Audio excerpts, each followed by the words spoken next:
Josephine Marcus, war widow, first-term Congresswoman, presidential hopeful. Tonight on Top of the Hour, Congresswoman Marcus sits down with James Novak for her first primetime interview since becoming the breakout star of this year's Democratic primaries. Is this a real-life Cinderella story or a political lightweight squeaking by on her down-home charm? You decide on Top of the Hour. 3, 2. Congresswoman Marcus, thanks for joining us. Or I should say, thank you for inviting me into your lovely home. My pleasure. Let's get right to it. The Reston campaign says that you lack the experience to be president of the United States. What's your response to that? Congresswoman Marcus?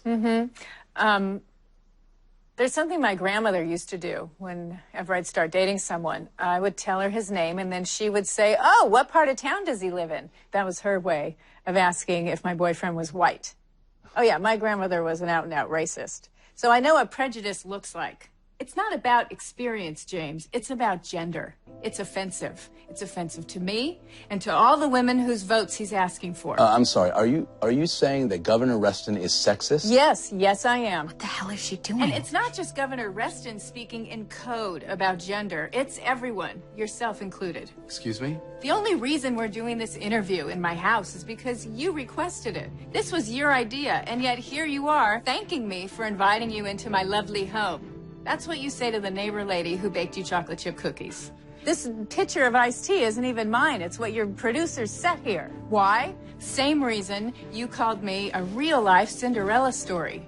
It reminds people that I'm a woman without using the word.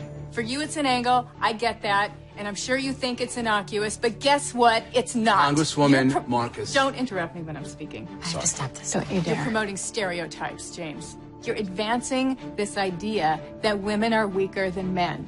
You're playing right into the hands of Reston and into the hands of every other imbecile who thinks a woman isn't fit to be commander-in-chief. Yes, Governor, I'm talking about you.